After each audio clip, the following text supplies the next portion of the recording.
Saudara, 9 korban dalam insiden mobil pengangkut MBG menabrak siswa dan guru di SD Negeri Kalibaru 1 dalam perawatan intensif di Rumah Sakit Umum Daerah Koja, Jakarta Utara.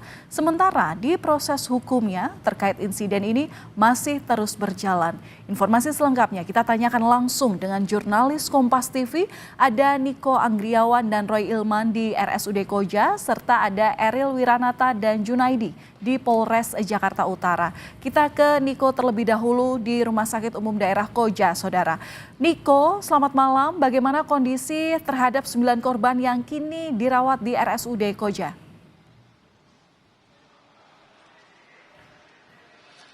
Ya, selamat malam Valen dan juga saudara. 9 orang saat ini masih dilakukan perawatan intensif dengan mengalami luka berat di RSUD Koja, Jakarta Utara. Kalau misalnya melihat rincian, ini ada 8 orang siswa dan juga 1 orang guru. Dan semuanya ini masih dalam perawatan dan juga observasi dari dokter untuk bisa menyembuhkan cedera berat yang dialami oleh ke-9 korban. Hingga saat ini ada sekitar 22 korban terluka yang dirawat di 2 rumah sakit berbeda, Valen dan juga saudara. Di antaranya ini ada 3 orang yang saat ini masih dirawat jalan di Rumah Sakit Umum Daerah Cilincing, lalu kemudian ada 9 di RSUD Koja, Jakarta Utara, tempat saya melaporkan saat ini.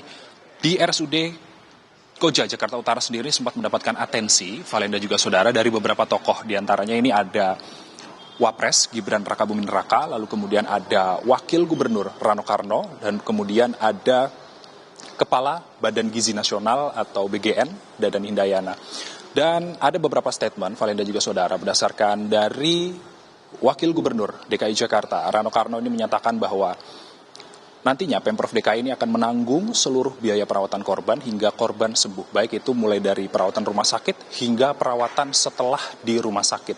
Lalu kemudian berdasarkan keterangan dari Kepala Badan Gizi Nasional, Dadan Hindayana, pada tadi sore ini menyatakan bahwa ini adalah kelalaian yang dilakukan oleh pihak SPPG, lalu kemudian Dadan akan memastikan seluruh proses perekrutan pegawai termasuk sopir di SPPG ini nantinya akan dievaluasi lebih lanjut.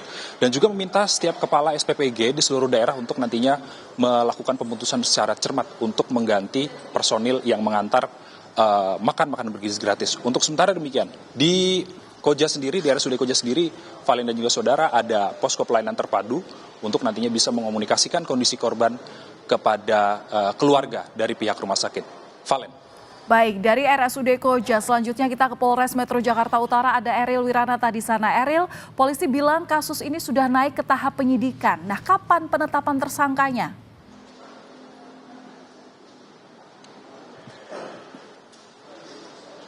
Terkait dengan mobil MBG yang menabrak siswa dan guru, ini sudah naik dalam tahap penyidikan yang dimana memang sudah dilakukan rangkaian pemeriksaan. Namun walaupun dengan adanya penyidikan hingga saat ini dari polisi masih belum menetapkan terkait dengan status tersangka. Yang dimana memang informasi yang kami dapatkan, polisi masih menggali, mendalami terkait dengan bukti-bukti yang ada. Yang dimana juga sebelumnya dikatakan bahwa untuk salah satu alat buktinya adalah mobil membawa distribusi MBG tersebut sudah dibawa di Polres Jakarta Utara yang nantinya juga ini akan dilakukan pemeriksaan. Sebelumnya juga dikatakan bahwa sudah sebanyak 10 saksi dilakukan pemeriksaan yang diantaranya adalah mulai dari saksi yang berada di TKP, kemudian juga dari terlapor, kemudian juga dari korban yang dapat dilakukan pemeriksaan. Ini untuk mendalami terkait dengan apakah ada unsur kelalaian terkait penabrakan yang dimana membuat korban sebanyak lebih dari 20 siswa dan guru hingga saat ini yang masih ada dirawat. Dan selain itu juga bahwa memang polisi masih mengumpulkan alat bukti untuk terkait dengan penetapan status tersangka, dan selain itu juga bahwa nantinya ini akan menyesuaikan terkait dengan alat bukti. Dan memang sebelumnya juga kami mendapatkan informasi dari Kepala BGN saat meninjau lokasi bahwa ia menemui salah satu supir, maksud saya supir dari pembawa distribusi MBG tersebut, mengatakan bahwa sang supir memiliki kondisi yang tidak fit, yang ini diduga menjadi salah satu alasan terkait dengan penabrakan yang terjadi di SDN Kalibaru 01 pagi tersebut. Valen. Baik, kapan lagi pemeriksaan saksi, Eril? Ya, Valen, dari polisi mengatakan bahwa hingga saat ini masih melakukan pendalaman, Valen, yang dimana memang ini akan terus dilakukan hingga esok hari, tentu saja untuk melakukan penggalian informasi terkait dari saksi-saksi, kemudian juga untuk menetapkan tersangka. Dan tentu, Valen, kita akan tunggu terkait dengan hasil pemeriksaan ini, yang dimana masih melakukan pengumpulan bukti dan untuk penetapan tersangka. Valen. Baik, melaporkan langsung dari Polres Jakarta Utara, jurnalis Kompas TV Ariel Wiranata, dan sebelumnya ada Niko Anggriawan langsung dari Rumah Sakit Umum Daerah Koja. Terima kasih, kawan-kawan.